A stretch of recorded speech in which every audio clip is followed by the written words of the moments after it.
Hello दोस्तों, मैं हूं राकेश कपूर और आप देख रहे हैं जुडिशियल कॉम्पिटिशन टाइम्स की लाइव सेशंस। जज बनने का रास्ता सिविल प्रोसीजर कोड के घने जंगलों से होकर गुजरता। बहुत सारे एस्पिरेंट्स ऐसे हैं जो बेचारे इस जंगलों में गुम जाते हैं और उन्हें पता ही नहीं चलता कि सही रास्ता है कहाँ।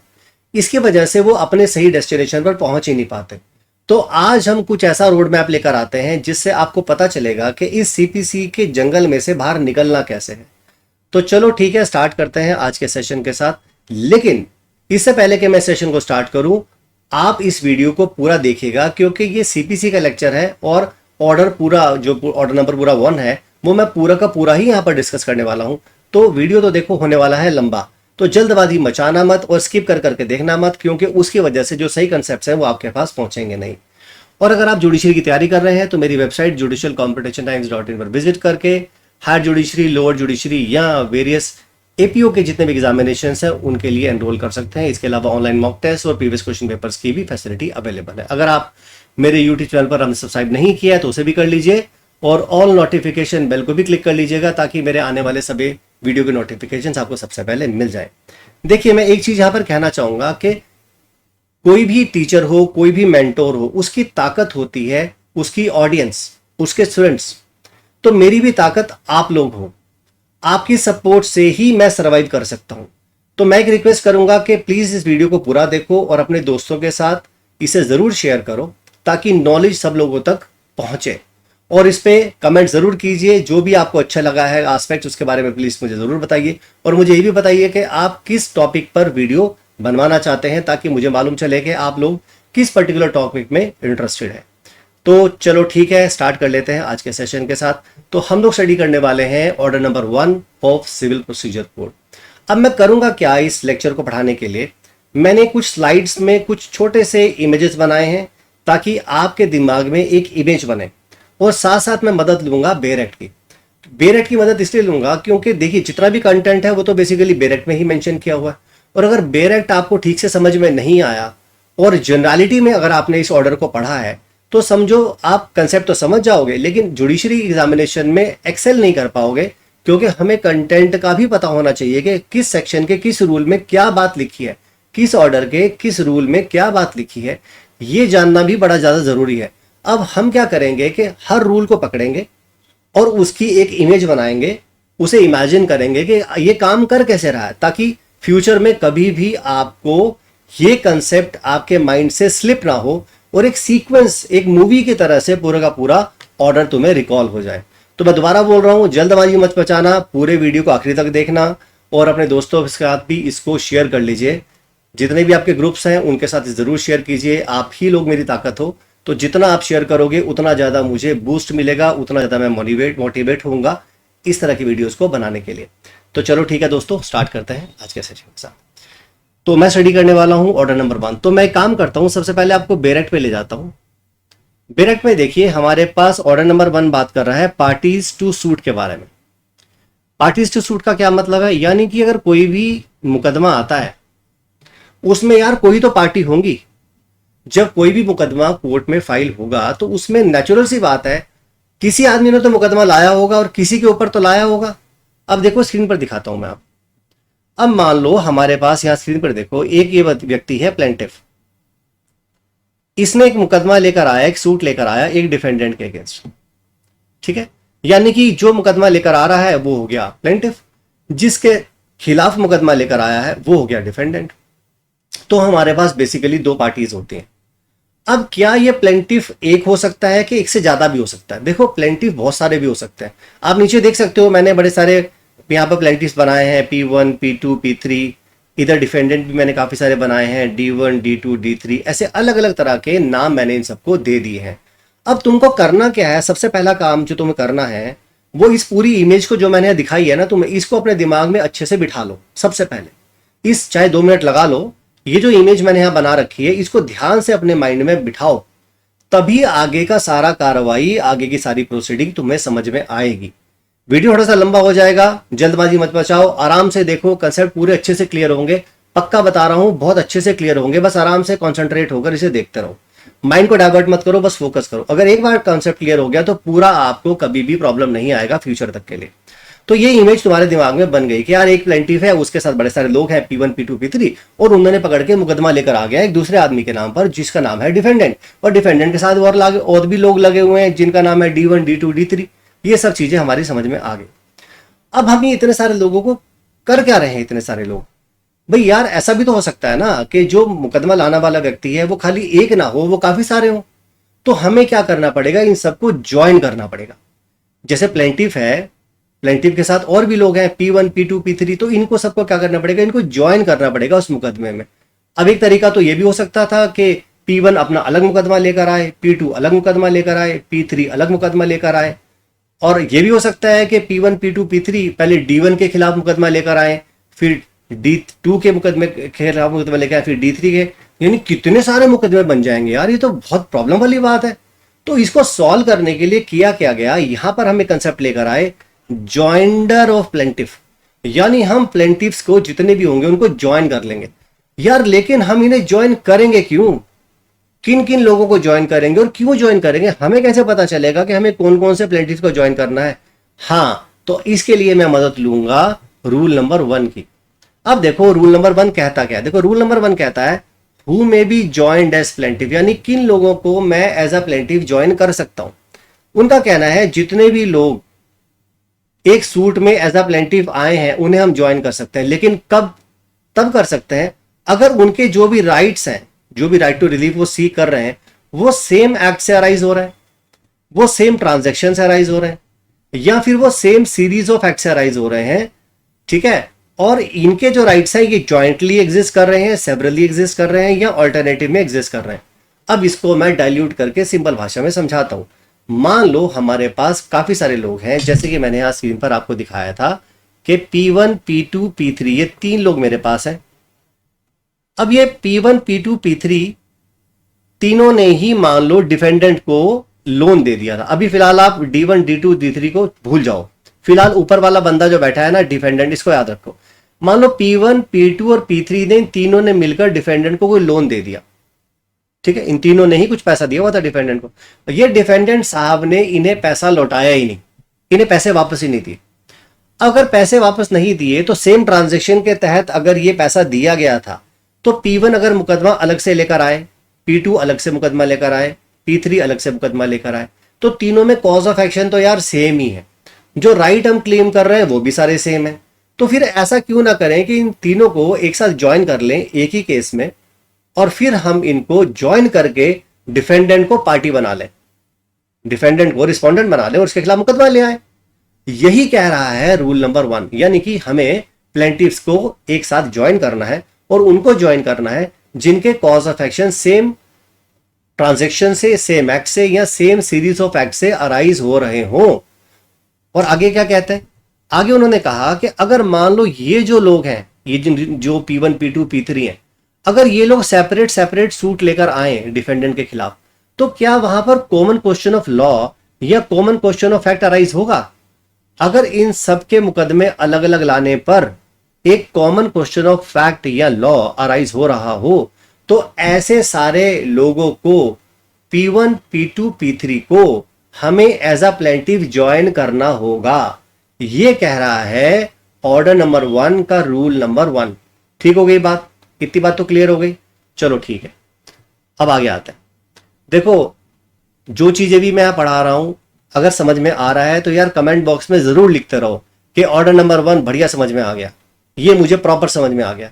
मुझे भी पता चलता रहेगा कि मेरी जो ऑडियंस है, मेरे जो स्टूडेंट्स हैं जो पढ़ रहे हैं, इतने सारे आप लोग इस वीडियोस को देखते हो, तो मुझे कम से कम पता तो चले कि मैं आप सबके साथ प्रॉपरली कम्युनिकेट कर पा रहा हूं कि नहीं, आप लोगों को मेरी सारी बातें अच्छे से समझ में आ पा रही हैं कि नहीं आ पा रही हैं। ठीक है, चलो आगे आते हैं। अब आगे मेरे पास कंसेप्ट है, ये तो हो गया ऑर्डर नंबर 1 रूल 1। अब दूसरा है मेरे पास ऑर्डर नंबर 1 रूल 2। अब हमने पहले तो प्लेंटिफ को ज्वाइन कर लिया था, अब यहां पर कर रहे हैं सेपरेशन। यार सेपरेशन क्यों, जब हमने उनको ज्वाइन कर लिया अब उन्हें अलग अलग क्यों करें? तो क्या अलग अलग करना भी पड़ सकता है और कोर्ट क्या अलग अलग करेगी? हाँ, इसी सवाल का जवाब दे रहा है ऑर्डर नंबर 1 रूल नंबर 2। अब ये ऑर्डर नंबर 1 का रूल नंबर 2 कहता क्या है? मान लो हमारे पास एक प्लेंटिफ है और हमारे पास काफी सारे और प्लेंटिफ थे जैसे कि मैंने पिछली वाली स्लाइड पर आपको दिखाया, जैसे कि यहां पर P1 P2 P3 है। अगर कोर्ट को ये लग रहा हो कि इनको एक साथ ज्वाइन करना ठीक नहीं है, या उनको ये लग रहा हो कि इनको ज्वाइन करने से ट्रायल विशिएट होगा या डिले हो जाएगा, तो ऐसी सिचुएशन में कोर्ट क्या करेगी, इन सबको यहां से हटा देगी तीनों। ये देखो तीनों यहां से गायब हो गए, इनको सेपरेट कर देगी, इनका ट्रायल अलग अलग चलाएगी। ये तो हो गई जनरल सी देसी सी बात। अब आपके एक्ट में क्या लिखा है जरा वो देख लेते हैं। एक्ट में वो कहते हैं power of court to order separate trial, यानी कि कोर्ट के पास पावर है ऑर्डर नंबर 2 में, रूल नंबर 2 में, ऑर्डर नंबर 1 रूल नंबर 2 में पावर दी गई है कि जब कभी भी कोर्ट को ये लगे कि मान लो किसी भी प्लेंटिफ्स को हमने ज्वाइन किया है और उनको ज्वाइन करने से ये ट्रायल या तो एम्बेरस हो जाएगा या डिले हो जाएगा, तो कोर्ट क्या करेगी, उनको या तो चॉइस दे देगी कि भैया एक काम करो, तुम्हारे मुकदमे अलग अलग चलवा दें, बताओ तुम्हारा अलग अलग मुकदमा चला दें, एक तो या तो उनको इलेक्शन दे देंगे, या फिर ऑर्डर पास करेंगे सीधा कि देखो भैया तुम्हारे ऑर्डर हम अलग, तुम्हारे जो ट्रायल है वो अलग अलग चला रहे हैं। तो इनमें से जो सा भी कोर्ट को ऑर्डर ठीक लग रहा हो, कि पहले उनसे पूछ लिया कि बताओ भैया तुम्हारे अलग अलग चला दें, क्योंकि आप लोग तो टाइम पे आ नहीं रहे हो, एक आदमी तो गायब भी है और ऐसी सिचुएशन तो डिले हो रहा है, तो हम एक काम करते हैं P1 का ट्रायल अलग कर देते हैं, P2 का अलग कर देते हैं, या खुद से ही ऑर्डर पास कर सकते हैं भाई P1 P2 P3 का अलग अलग हम लोग ट्रायल को चला रहे हैं। ठीक होगी बात। तो ये हो गया आपका रूल नंबर 2। तो बेसिकली हम पता कर क्या रहे हैं यहां पर, हम यहां पर जितने भी प्लेंटिफ या डिफेंडेंट है उनको ज्वाइन क्यों करें, इन सबको एक साथ पार्टीज को ला सकते हैं कि नहीं ला सकते, ला सकते हैं तो कब ला सकते हैं, यही हम पढ़ रहे हैं इस ऑर्डर में। ऑर्डर में हम पढ़ रहे हैं कि हमारे पास कुछ पार्टीज है, उन पार्टीज के अगर हमें ज्वाइंडर करना पड़ता है, एक साथ लाना पड़ता है, तो हमारे पास क्या क्या प्रोविजन है, क्या क्या रूल है।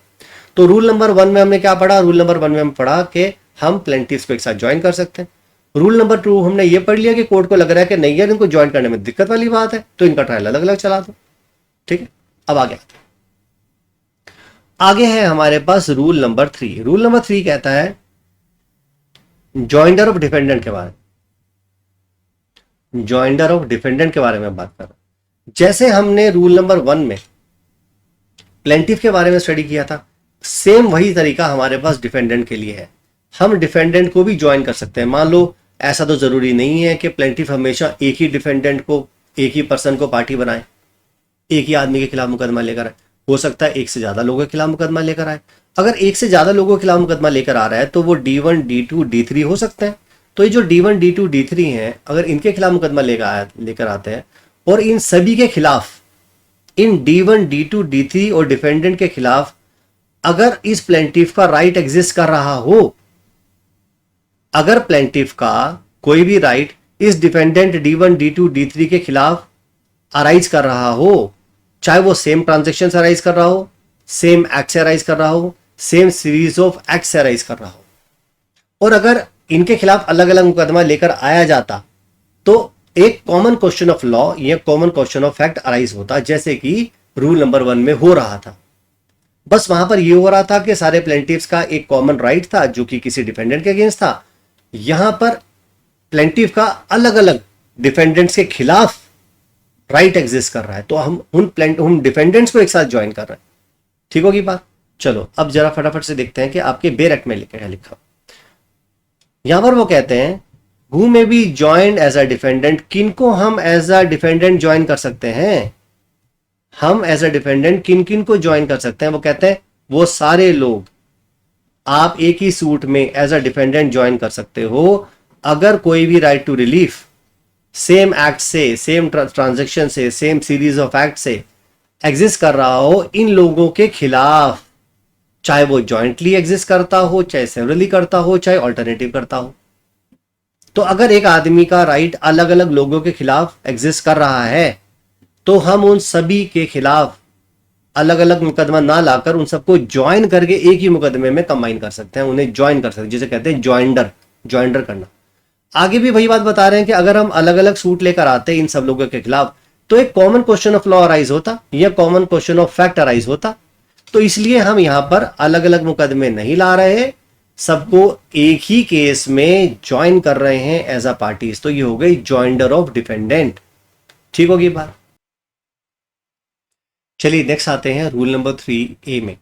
रूल नंबर 3A बिल्कुल सिंपल है और ये बिल्कुल वैसा ही है जैसे रूल नंबर 2 था। रूल नंबर 2 में हमने बताया था ना कि अगर हमने मान लो प्लेंटिफ को एक साथ ज्वाइन कर लिया और कोर्ट को ये लग रहा हो कि इनको एक साथ ट्रायल चलाने पर ट्रायल एम्बेरस हो जाएगा, ट्रायल डिले हो जाएगा, तो प्लेंटिफ को कोर्ट ने क्या किया था, उनके ट्रायल अलग अलग चला दिए थे। इसी तरह से सेम चीज हमारा रूल नंबर 3A में है।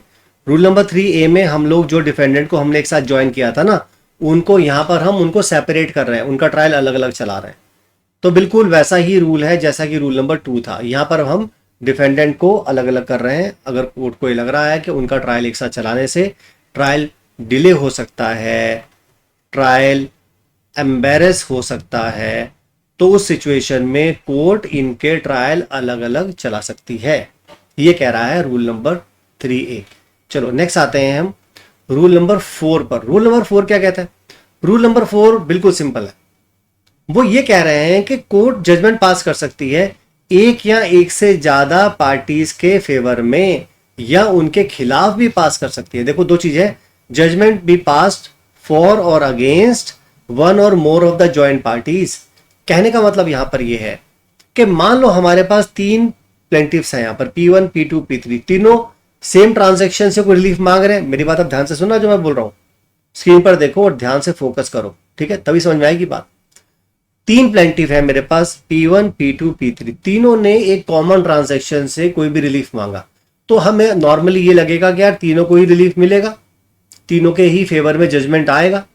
लेकिन कोर्ट अगर चाहे तो ऐसा नहीं भी कर सकती। अगर कोर्ट को ये लग रहा हो कि नहीं यार इसमें तो रिलीफ खाली P1 को मिलना चाहिए, तो कोर्ट खाली P1 को जजमेंट में रिलीफ दे देगी। अगर कोर्ट को लग रहा है कि नहीं P1 और P2 को मिलना चाहिए, तो इन दोनों के नाम पर भी जजमेंट पास कर सकती है। कोर्ट को लग रहा है कि नहीं P1 P2 का नहीं मिलना चाहिए, P3 के फेवर में मिलना चाहिए, तो कोर्ट इसके फेवर में भी कर सकती है। तो ऐसा जरूरी नहीं है कि जितने भी लोगों ने रिलीफ मांगा है उन सबको रिलीफ मिलेगा ही। वो कोर्ट उनमें से किसी को भी या उन सबको या उनमें से कुछ को, जिनको भी कोर्ट को ट्रायल में लग रहा है, उनको रिलीफ दे सकते हैं। इसी तरह से ये तो हो गई फेवर की बात, यानी कि किनके फेवर में आ रहा है। अब ये भी हो सकता है कि इनके अगेंस्ट किस किस के अगेंस्ट आएगा। अगेंस्ट में ये है कि मान लो हमने 3 लोगों को पार्टी बनाया, इस प्लेंटिफ ने मान लो 3 लोगों को पार्टी बनाया था, D1 को, D3, D2, D3 को पार्टी बनाया था। इसका मतलब तो यार ये निकलता ना कि तीनों के खिलाफ ही जजमेंट आना चाहिए था। लेकिन यहां तो अगर कोर्ट को ये लग रहा है कि नहीं यार D1 और D2 का तो कोई लेना देना इस मुकदमे से है नहीं, D3 का भी इस मुकदमे से कोई लेना देना नहीं है, तो यार इनके खिलाफ तो कोई मुकदमा हम डिसाइड नहीं करते। इनके खिलाफ D1 ही लड़ाई की जड़ थी, इसके खिलाफ जजमेंट पास करते, तो कोर्ट ये भी कर सकती है। तो जरूरी नहीं है जितने भी पार्टी तुमने बनाए उन सबके खिलाफ ही ऑर्डर पास होगा। वो तो फैक्ट्स एंड सर्कमस्टांस और लॉ को देखने से पता चलेगा कि इनके खिलाफ ये मुकदमा जाना चाहिए कि नहीं जाना चाहिए। तो एक के खिलाफ भी हो सकता है, 2 के खिलाफ, 3 के खिलाफ, सबके खिलाफ भी हो सकता है, डिपेंड करता है। ठीक होगी बात। चलिए आगे आते हैं। B interested in all the relief. अब ये जरूरी नहीं है कि डिफेंडेंट सभी रिलीफ जो उसके खिलाफ क्लेम किए गए हैं उन सभी में भी वो इंटरेस्टेड हो। आप कहेंगे समझे नहीं, वो यहां पर कह रहे हैं defendant need not to be interested in all the relief claimed. मान लो एक प्लेंटिफ ने कुछ रिलीफ सीक किए, D1, D2, D3 के अगेंस्ट सीक किए, इसके खिलाफ इसके खिलाफ ये मांगा, इस खिलाफ ये मांगा, मान लो R1 एक के खिलाफ मांगा, R2 इसके खिलाफ मांगा, R2 इसके खिलाफ। अब ये जरूरी नहीं है कि D3 R1 में भी इंटरेस्टेड हो, जरूरी नहीं है D3 R2 में भी इंटरेस्टेड हो, ऐसा जरूरी नहीं है। तो सारे डिफेंडेंट दूसरे राइट्स में भी इंटरेस्टेड रहे हों, ऐसा जरूरी नहीं है। वो डिपेंड करता है कि जो राइट उसके अगेंस्ट मांगा गया है प्लेंटिफ के द्वारा, वो उसी में ही इंटरेस्टेड हो, बाकी राइट्स के साथ उसका कोई इंटरेस्ट ही ना हो, उसका कोई लेना देना भी ना हो, ये भी हो सकता है। तो यही बात बोली है कि it shall not be necessary that every defendant shall be interested as to all the relief claimed in any suit against him।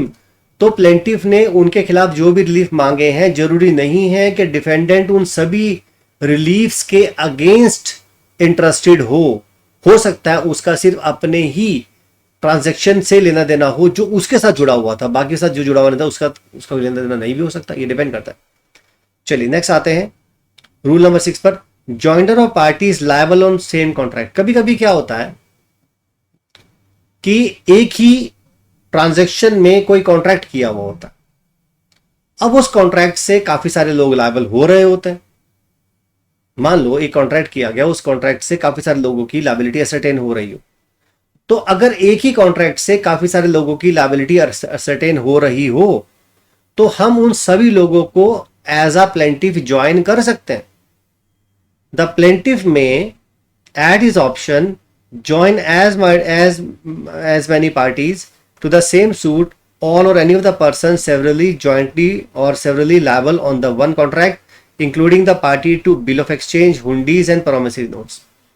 तो कभी कभी एक ही कॉन्ट्रैक्ट के ट्रांजैक्शन से मल्टीपल लोग इन्वॉल्व हो सकते हैं। प्लेंटिफ के राइट्स उन सभी लोगों के खिलाफ जो उस कॉन्ट्रैक्ट से अराइज हो रहे हो उन राइट्स के अगेंस्ट, उनको ज्वाइन कर सकता है प्लेंटिफ। उनका चॉइस है, उन सबको जिन कॉन्ट्रैक्ट से अराइज हुए हैं उन सबको ज्वाइन करना चाहता है कि नहीं करना चाहता। अब ये कॉन्ट्रैक्ट बिल ऑफ एक्सचेंज के हो सकते हैं, हुंडी हो सकते हैं, प्रॉमिसरी नोट हो सकते हैं, कुछ भी हो सकता है, वो डिपेंड करता है। चलिए नेक्स्ट आते हैं रूल नंबर 7 पर। रूल नंबर 7 कहते हैं when the plaintiff is in doubt from whom the redress is to be sought. अगर मान लो प्लेंटिफ को ये कंफ्यूजन हो रहा हो यार कि मुझे इनमें से रिलीफ मांगना किससे है, देखो स्क्रीन पर देखते हैं।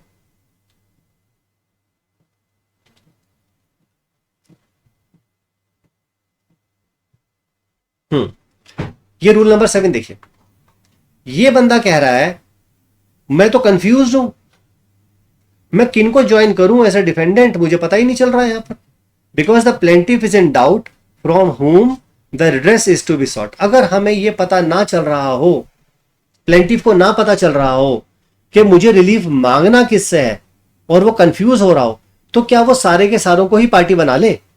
यही बात यहां पर बोली गई है। वो कहते हैं where the plaintiff is in doubt as to the person from whom he is entitled to obtain redress, he may join two or more of the defendant in order that the question as to which of the defendant is liable। तो वो 2 लोगों को join करे, 3 लोगों को join करे, सबको join कर ले, वो जिसको भी उनको लग रहा है कि इनके खिलाफ मेरा रिलीफ बन सकता है, चाहे ना बन रहा हो तो भी वो उनको ज्वाइन कर सकता है। यानी कि अगर उसे कंफ्यूजन हो रहा है तो वो एक से ज्यादा लोगों को, यानी कि उसे लग रहा है कि यार डिफेंडेंट के खिलाफ, D1 के खिलाफ भी हो सकता है, D2 के खिलाफ भी हो सकता है, D3 के खिलाफ भी हो सकता है, तो भैया ठीक है फिर तीनों को ज्वाइन कर लो, तीनों को डिफेंडेंट बना लो, तीनों को पार्टी बना लो, कोई दिक्कत वाली बात नहीं।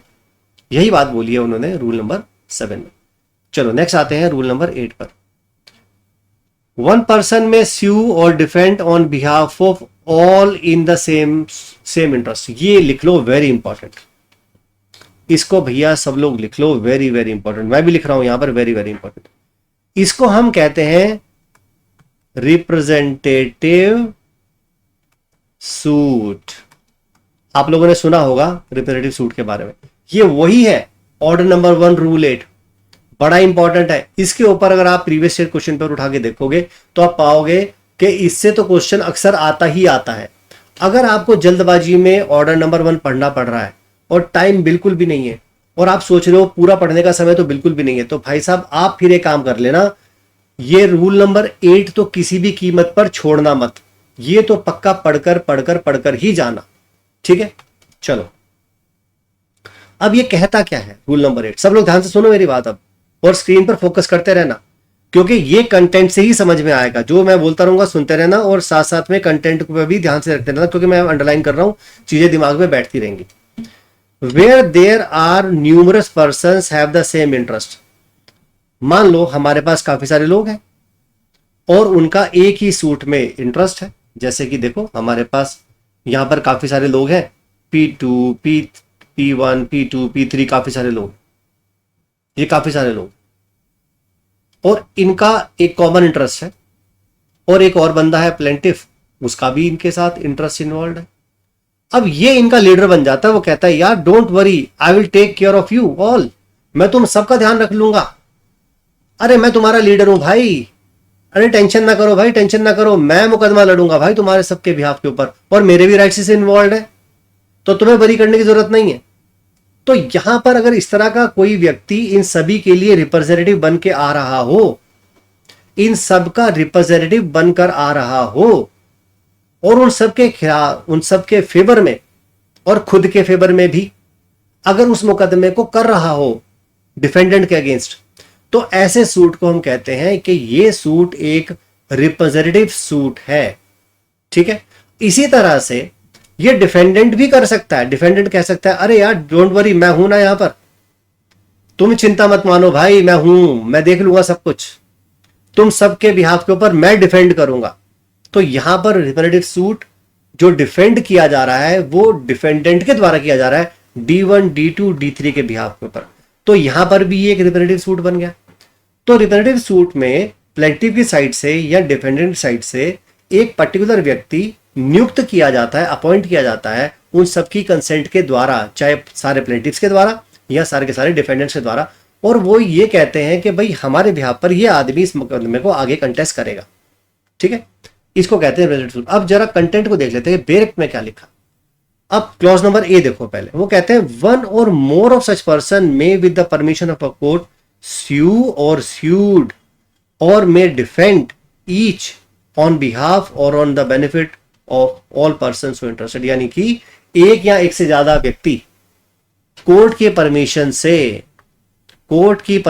से मुकदमा ला सकता है या उसके खिलाफ भी लाया जा सकता है डिफेंड करने के लिए, ऑन बिहाफ ऑफ और for the benefit of all of the persons who interested. तो जितने भी व्यक्ति उस केस में इंटरेस्टेड है उन सबके फेवर में मुकदमा वो सिंगल व्यक्ति ला सकता है, ये बोल रहे हैं यहां पर। आगे कहते हैं द कोर्ट में डायरेक्ट दैट वन और more of such person may स्यू और बी स्यूड और मे डिफेंड सच सूट और on behalf of for the benefit of all the persons who interested. यानी कि यहां पर तो ये लोग क्लॉज नंबर ए में तो परमिशन मांग रहे हैं कोर्ट से कि सर हम रिप्रेजेंटेटिव लाना चाहते हैं। कोर्ट कहती है ठीक है जी, हम डायरेक्शन दे रहे हैं, हम तुम्हें डायरेक्शन दे रहे हैं, इस आदमी को परमिट कर रहे हैं कि बाकी सबके बिहाफ के ऊपर मुकदमा कंटेस्ट कर ले। ओके, तो ये बात की है आपके रूल नंबर 8 के सब रूल नंबर 1 में। चलो नेक्स्ट आते हैं सब रूल नंबर 2 पर। The court shall in every case where a permission और direction is given under sub rule number 1। मान लो कोर्ट ने परमिशन दे दी, डायरेक्शन दे दी, कोर्ट ने रिप्रेजेंटेटिव सूट लाने का परमिशन दे दिया, डायरेक्शन दे दिया, और उन्होंने कहा at the plaintiff expense give notice of the institution of the suit to all persons who are interested either personal service, और अगर मान लो बहुत सारे लोग हैं तो पब्लिक एडवर्टाइजमेंट से दे देंगे। तो जितने भी लोगों के फेवर में वो मुकदमा लेकर आ रहा है प्लेंटिफ के एक्सपेंसेस पर, उन सब लोगों को जिसमें वो प्लेंटिफ बनाए हुए हैं, मान लो 100 लोग प्लेंटिफ हैं, 200 लोग हैं, 1000 लोग प्लेंटिफ हैं, तो अगर पर्सनली उनके ऊपर नोटिस सर्व अपॉन किया जा सकता है कि भाई एक रिप्रेजेंटेटिव सूट आप सबके बिहाफ के ऊपर ये व्यक्ति लेकर आ रहा है, तो ये नोटिस पर्सनली दे दिया जाए। अगर वो पॉसिबल नहीं है तो फिर से कॉन्टेस्ट में आप न्यूज़पेपर में निकाल दो, आप पब्लिक नोटिफिकेशन निकाल दो, जैसे भी आप निकालना चाहते हो, एक पब्लिक एडवर्टीजमेंट से कोर्ट उन सबको डायरेक्शन दे सकती है। नेक्स्ट देखिए रूल नंबर 8 का सब रूल नंबर 3, ये क्या कहता है। यहां पर वो कह रहे हैं any person on whose behalf or for whose benefit a suit is instituted or defendant under sub rule number 1 may apply to the court to be made a party to such suit। तो अगर मान लो किसी भी person के behalf के ऊपर या जिसके बेनिफिट के लिए सूट इंस्टीट्यूट किया गया है, वो कोर्ट में अप्लाई कर सकता है कि मुझे इसमें पार्टी बना लिया जाए। यानी कि बड़े सारे लोग मान लो हो सकते हैं, उसे बाद में पता चला कि यार मेरे भी राइट्स इसमें इन्वॉल्व हो रहे हैं, तो वो कहता है सर मुझे भी इसमें पार्टी बना लो। मान लो किसी आदमी को ओरिजिनली वो पार्टी नहीं था, उसे लग रहा था मेरे राइट इसमें इन्वॉल्व है, तो वो कोर्ट में एक एप्लीकेशन लगाएगा कि भाई मुझे भी इसमें पार्टी बना लो और मैं भी इसमें पार्टी बनना चाहता हूं। आगे देखो point number 4, no part of the claim और any such suit shall be abandoned. ये बड़ा इंपॉर्टेंट है, ये वेरी इंपॉर्टेंट।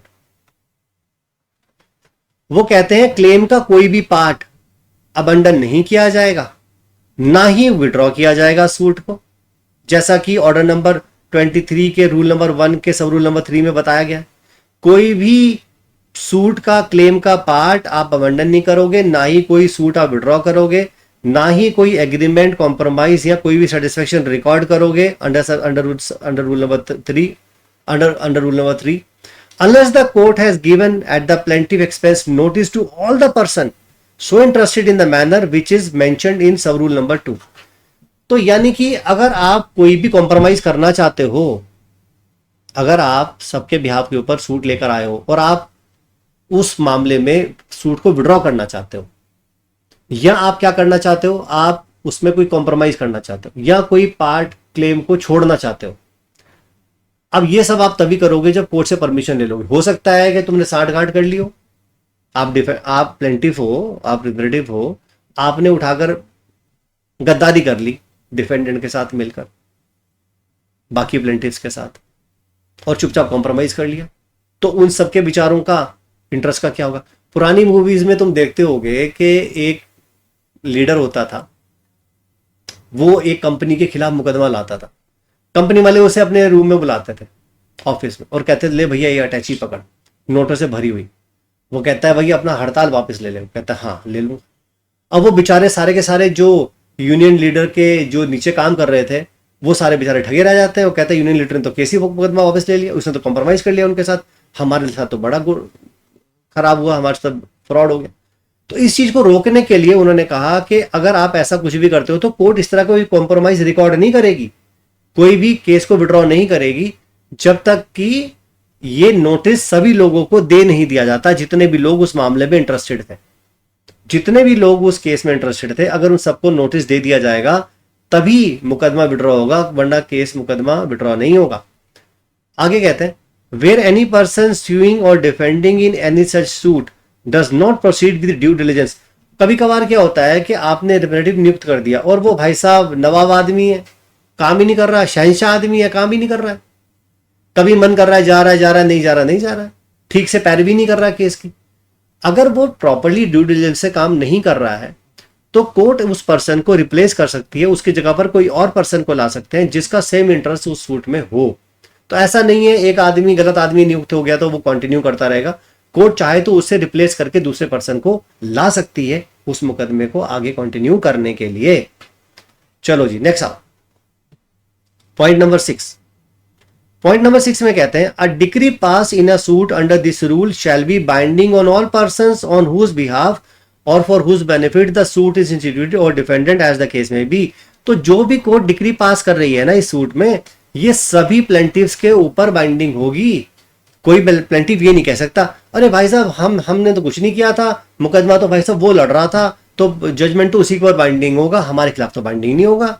नहीं, क्योंकि सबके इंटरेस्ट को इन्वॉल्व करते हुए ही एक रिप्रेजेंटेटिव सूट लाया गया था, तो कोर्ट का जजमेंट उन सभी के अगेंस्ट या उनके फेवर में बाइंडिंग होगा जो भी रिप्रेजेंटेटिव सूट में पार्टीज इंटरेस्टेड थी।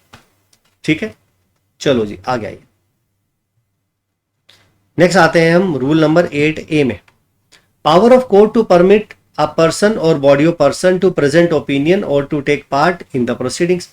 अगर मान लो कोर्ट को यह लग रहा है कि यार किसी पर्टिकुलर पर्सन को कोर्ट में बुलाकर उसकी ओपिनियन किसी केस में लेने की जरूरत है, या बॉडी ऑफ पर्संस को कोर्ट में उनकी राय लेने के लिए बुलाया जा सकता है, तो as per rule number 8A court उनको बुलाकर उनकी राय ले सकती है। ये राय क्वेश्चन ऑफ लॉ पर भी हो सकती है, तो ऐसा इन्होंने रूल नंबर 8A में मेंशन किया। नेक्स्ट आते हैं रूल नंबर 9 पर, मिस जॉइंडर और नॉन जॉइंडर। इसको भी लिख लो, वेरी इंपॉर्टेंट। मिस जॉइंडर और नॉन जॉइंडर को भी लिख लो, वेरी इंपॉर्टेंट, क्योंकि ये भी एग्जामिनेशन में काफी ज्यादा पूछा जाता है। अब ये मिस जॉइंडर और नॉन जॉइंडर होता क्या है? मिस जॉइंडर का मतलब होता है गलत बंदे को ऐड कर लिया। मान लो हमारे पास पार्टी हमें बनानी चाहिए थी, हमने मान लो पार्टी बनाना चाहिए था D1 को बनाना चाहिए था, बना लिया D2 को, ये मिस जॉइंडर हो गया, गलत कर लिया। मतलब पार्टी तो बनाया लेकिन गलत बंदे को बना लिया। अब दूसरा तरीका है नॉन जॉइंडर। नॉन जॉइंडर का मतलब होता है कि जिस व्यक्ति को ज्वाइन करना चाहिए था उसे ज्वाइन नहीं किया। मान लो D1 के अगेंस्ट तो मुकदमा था, उसे ले लिया, लेकिन D2 के अगेंस्ट भी था, तो D2 को तो लिया नहीं उन्होंने, खाली D1 को ले लिया। तो अब इस सिचुएशन में क्या होगा? ये मैटर हो गया तुम्हारा नॉन जॉइंडर का। तो अगर मान लो हमने पार्टी को जिसको ज्वाइन करना चाहिए था उसे ना करके किसी और को कर लिया, यानी कि मिस जॉइंडर कर लिया, या जिसको ज्वाइन करना चाहिए था ज्वाइन किया ही नहीं, यानी कि नॉन जॉइंडर कर लिया, इसका प्रभाव क्या होगा? वो कहते हैं कि कोई भी सूट इस आधार पर डिफीट नहीं हुआ करता अगर आपने कोई मिस जॉइंडर या नॉन जॉइंडर कर लिया, कोई भी सूट इसलिए डिफीट नहीं होगा क्योंकि आपने कोई मिस जॉइंडर कर लिया है या नॉन जॉइंडर कर लिया, ठीक है। लेकिन अगर कोर्ट ने यह लगता है कि जो नेसेसरी पार्टी थी उसको पार्टी नहीं बनाया गया, अगर मान लो कोर्ट को यह लग जाए कि अगर हमने जो नेसेसरी पार्टी थी उसको पार्टी नहीं बनाया, तब क्या होगा? तो कहते हैं अगर नॉन जॉइंडर है तो हमारा ये रूल अप्लाई नहीं होगा। यानी कि अगर non joinder of necessary party है तो सूट डिफीट हो सकता है। देखो, दो तरह की हमारे पार्टीज है, प्रॉपर पार्टी और नेसेसरी पार्टी। प्रॉपर पार्टी का joinder, miss joinder, non joinder हुआ, कोई दिक्कत नहीं है, सूट डिफीट नहीं होगा। लेकिन अगर नेसेसरी पार्टी का नॉन जॉइंडर हुआ, मिस जॉइंडर हुआ, तो सूट डिफीट हो जाए। चलिए नेक्स्ट आते हैं रूल नंबर 10 पर। Suit in name of wrong plaintiff. मान लो आप मुकदमा लेकर आ गए और गलत आदमी के नाम पर लेकर आ गए। कभी कभार ऐसा भी हो जाता है कि मुकदमा यार आप लेकर आ रहे हो, जिस बंदे के फेवर में मुकदमा लेकर आए हो वो बंदे का नाम ही गलत ऐड कर लिया है, बंदे का नाम ही गलत ऐड कर लिया। फिर वहां पर क्या करें? Where a suit has been instituted in the name of a wrong person as a plaintiff और where it is doubtful whether it is instituted in the name of the right plaintiff और not. या तो आपने गलत person के नाम पर मुकदमा लेकर आ गया, पहली बात, या आपको पता ही नहीं था, आप डाउटफुल थे कि सही प्लेंटिफ कौन है, कंफ्यूजन है आपको इस बात को लेकर। तो कोर्ट क्या करेगी? कोर्ट में एट एनी स्टेज, याद रखो किसी भी स्टेज पर, सूट के किसी भी स्टेज पर, अगर वो सेटिस्फाइड है कि कोई बोनाफाइड मिस्टेक हुई है और ये जरूरी है रियल मैटर के डिस्प्यूट को डिसाइड करने के लिए, तो वो सही व्यक्तियों को, सही प्लेंटिफ्स को ऐड भी कर सकती है और सब्स्टिट्यूट भी कर सकती है। यानी अगर कोई आदमी का नाम प्लेंटिफ के रूप में गलत ऐड हो गया तो कोई दिक्कत नहीं है, उसे कोर्ट नए बंदे को जिसको ज्वाइन करना चाहिए उसे ज्वाइन भी कर सकती है और दूसरे व्यक्ति को ऐड भी कर सकती है। नेक्स्ट देखिए 2, कोर्ट में स्ट्राइक आउट और ऐड पार्टी। क्या कोर्ट पार्टीज को ऐड भी कर सकती है या जो ऑलरेडी ऐड हुई है उनको स्ट्राइक आउट भी कर सकती है? वो कहते हैं बिल्कुल कर सकती है। कोर्ट किसी भी प्रोसीडिंग्स के किसी भी स्टेज पर पार्टी की एप्लीकेशन पर या खुद से भी अगर कोर्ट को लग रहा है और उनको लगता है कि ये जो पार्टी के जो नाम थे वो इम्प्रॉपरली ज्वाइन हो गए, गलत से ज्वाइन हो गए, चाहे वो पार्टी जो ज्वाइन हुई हो, चाहे वो प्लेंटिफ हो, चाहे डिफेंडेंट हो, अगर उनको लग रहा है कि इनके नाम गलत ज्वाइन हो गए हैं, इनको तो हटा देना चाहिए, इनको स्ट्रक आउट कर देना चाहिए, तो कोर्ट ऐसे लोगों के नाम स्ट्रक आउट कर सकती है, कोई प्रॉब्लम नहीं है। और उनको लग रहा है कि नहीं यार इन लोगों के नाम तो ज्वाइन किए जाने चाहिए थे, तो उन लोगों के नाम कोर्ट ऐड कर सकती है। तो अगर कोर्ट को लग रहा है कि पूरे मैटर को रिजॉल्व करने के लिए कुछ लोगों का नाम हटाया जाना चाहिए तो उनका नाम हटा देगी। कोर्ट को लग रहा है कि रियल डिस्प्यूट को डिसाइड करने के लिए कुछ लोगों का नाम ऐड किया जाना चाहिए तो उन लोगों का नाम कोर्ट ऐड कर लेगी। ठीक होगी बात? आगे वो कहते हैं no person shall be added as a plaintiff suing without an ex friend or as an ex friend of a plaintiff under any disability without his consent। मान लो आप किसी नेक्स्ट फ्रेंड को अपॉइंट कर रहे हो, कोई ऐसा व्यक्ति है जिसके फेवर में आपने कोई नेक्स्ट फ्रेंड अपॉइंट किया, तो यार जो नेक्स्ट फ्रेंड अपॉइंट कर रहे हो कम से कम उस नेक्स्ट फ्रेंड को पूछ तो लो, उसकी सहमति भी है या नहीं है, वो नेक्स्ट फ्रेंड अपॉइंट भी होना चाहता है कि नहीं होना चाहता है। तो रूल नंबर 4 ये कह रहा है कि जब कभी भी आप किसी भी डिफेंडेंट को ऐड करोगे तो वहां पर आपको प्लेंट को अमेंड करना ही होगा और ये अमेंडेड कॉपीज समन्स के द्वारा आप उस न्यू डिफेंडेंट को दे दोगे, उसकी कॉपी भी देनी पड़ेगी उसको। चलिए नेक्स्ट आते हैं रूल नंबर 10A पर। रूल नंबर 10A बड़ा सिंपल है और वो ये कह रहे हैं कि जब कभी भी कोर्ट को ये लग रहा हो कि किसी पार्टी के इंटरेस्ट पर किसी प्लीडर को सुनना जरूरी है, अगर मान लो वो पार्टी उस प्लीडर के, अगर पार्टी प्लीडर के द्वारा रिप्रेजेंटेटिव नहीं हुई होती, अगर कोर्ट को ये लग रहा हो कि कोई पार्टी प्लीडर के द्वारा अगर रिप्रेजेंटेटिव नहीं हुई होती, तो वहां पर अगर उस मुकदमे को डिसाइड करने के लिए लॉयर से उस इंटरेस्ट के बारे में पूछना जरूरी है या लॉयर को उस इंटरेस्ट के कॉन्टेक्स्ट में सुनना जरूरी है, तो court as per rule 10A उसे सुन सकती है। कोर्ट अगर चाहे तो किसी पार्टी के इंटरेस्ट के लिए अगर लगता है कि किसी लॉयर को सुनना जरूरी है, अगर वो पार्टी उस प्लीडर के द्वारा रिप्रेजेंट ना हुई होती तो कोर्ट ऐसे प्लीडर को उस पार्टी के पक्ष में in relation to that interest सुन सकती है। ये बात बोली है उन्होंने रूल नंबर 10A में। नेक्स्ट आते हैं रूल नंबर 11 पर, कंडक्ट ऑफ सूट। वो कह रहे हैं कि केस कैसे चलेगा ये कोर्ट डिसाइड करेगी, डायरेक्शन दे सकती है कि ये सूट किस पर्सन के द्वारा कंडक्ट किया जाएगा, कौन इस केस को कंडक्ट करेगा। देखिए वैसे तो प्लेंटिफ ही कंडक्ट करेगा, लेकिन प्लेंटिफ में भी अगर कोई व्यक्ति पैरोकार है या पर्सन कंसर्न खुद से है तो कोर्ट डायरेक्शन दे सकती है कि भैया ये कंडक्ट करेगा। बस इतनी सी बात उन्होंने रूल नंबर 11 में बताई। नेक्स्ट आइए, नेक्स्ट हमारे पास rule number 12, appearance of one of the several plaintiff और डिफेंडेंट फॉर अदर्स। ऐसा भी हो सकता है कि एक ही पर्टिकुलर प्लेंटिफ बाकी सारे लोगों के लिए कोर्ट में अपनी अपीयरेंस पुट अप कर रहा हो। मैं रिप्रेजेंटेटिव सूट के बारे में बात नहीं कर रहा हूं, मैं बात कर रहा हूं कि एक प्लेंटिफ बाकी प्लेंटिव्स के बिहाफ पर अपनी अपीयरेंस पुट अप कर रहा हो, या एक डिफेंडेंट बाकी डिफेंडेंट्स के बिहाफ पर अपनी प्रेजेंस कोर्ट में पुट अप कर रहा हो, अपनी अपीयरेंस पुट अप कर रहा हो, ये बोल रहे हैं आप। तो यहां पर उनका कहना है where there are more plaintiff than one, जहां पर हमारे पास एक से ज्यादा प्लेंटिफ्स हैं, एनी वन और more of them may be authorised by any of them to appear, plead और act for such of other in any proceeding, and in the like manner where there are more defendant than one, any one or more of them may be authorized by any other of them to appear, plead or act for other proceedings. तो अगर मान लो एक से ज्यादा प्लेंटिफ्स हैं, दो से ज्यादा प्लेंटिफ्स हैं, उनमें से एक आदमी एज अ प्लेंटिफ इन सब के बिहाफ के ऊपर उस मुकदमे में एक्ट अपॉन कर सकता है, प्लीड कर सकता है। इसी तरह से डिफेंडेंट भी एक्ट अपॉन कर सकता है, प्लीड कर सकता है बाकी डिफेंडेंट्स के बिहाफ के ऊपर। लेकिन उनका कहना है the authority shall be in writing signed by the party giving it and shall be filed before the court. तो ये जो अथॉरिटी है ये राइटिंग में होनी चाहिए, पार्टीज खुद से अपने साइन करके अथॉरिटी देंगे कि हाँ हमारे बिहाफ के ऊपर ये आदमी मुकदमा लड़ेगा, और उस अथॉरिटी लेटर को कोर्ट में फाइल करना पड़ेगा। ऐसा नहीं है कि मैं खुद से जाके कहने लगूं कि इन सब के होकर मैं मुकदमा लड़ूंगा।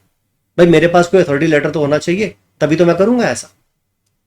Next 13, objections as to non joinder और मिस जॉइंडर।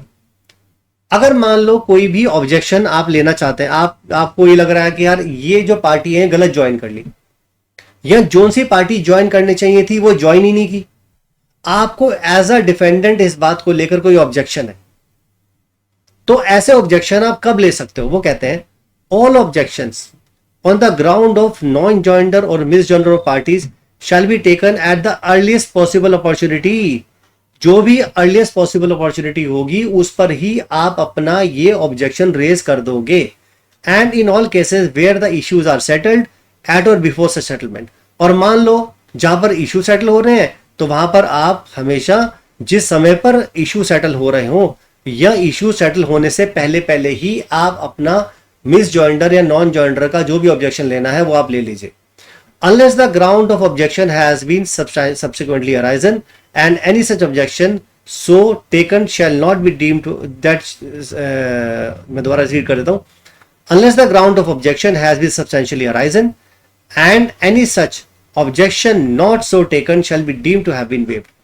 मान लो इस तरह का कोई प्रॉब्लम अगर इश्यूज के फ्रेम होने के बाद अराइज होता है तब तो मजबूरी है, आपको फ्रेमिंग ऑफ इश्यूज के बाद ही वो ऑब्जेक्शन लेना पड़ेगा। लेकिन अगर आपका पार्टीज को लेकर कोई ऑब्जेक्शन शुरू में एग्जिस्ट कर रहा था, आपके पास अपॉर्चुनिटी भी थी, तो आप हमेशा फर्स्ट पॉसिबल अपॉर्चुनिटी पर ही वो ऑब्जेक्शन आप लोगे। अगर आपने ये ऑब्जेक्शन नहीं लिया eight the earliest possible opportunity, issue frame होने से पहले अगर आपने ऐसा ऑब्जेक्शन नहीं लिया तो यह मान लिया जाएगा कि आपने इस ऑब्जेक्शन को वेव ऑफ कर दिया है। ठीक होगी बात? तो बस इतनी सी बात हमारे पास ऑर्डर नंबर 1 में मेंशन की है। तो ऑर्डर नंबर 1 में ओवरऑल हमने क्या देखा? हमने देखा कि कौन कौन से पार्टीज को हम एज अ प्लेंटिफ ज्वाइन कर सकते हैं, किन किन का ट्रायल अलग कर सकते हैं, किन किन को एज अ डिफेंडेंट ज्वाइन कर सकते हैं, किन किन का ट्रायल अलग अलग कर सकते हैं, है ना। या रिप्रेजेंटेटिव सूट है उनमें क्या होगा, या पार्टीज को अगर हमें ऐड करना है, स्ट्राइक आउट करना है तो क्या होगा। तो बेसिक जो बातें हैं जो पार्टीज के कंसर्न को लेकर थी, वो सारा हमने यहाँ पर डिस्कस कर लिया है। देखिए वीडियो थोड़ा सा लंबा है, हालांकि मैंने बहुत जल्दी जल्दी इसे वाइंड आउट करने की कोशिश की है। बीच में जो कुछ वर्ड्स भी हमने थोड़ा सा स्पीड अप कर दिए, वो एक अलग फैक्टर है, ताकि आप वीडियो ज़्यादा लंबा ना हो जाए इस वजह से। तो चलिए, that is all for today. Thank you so much. जय हिंद, जय भारत।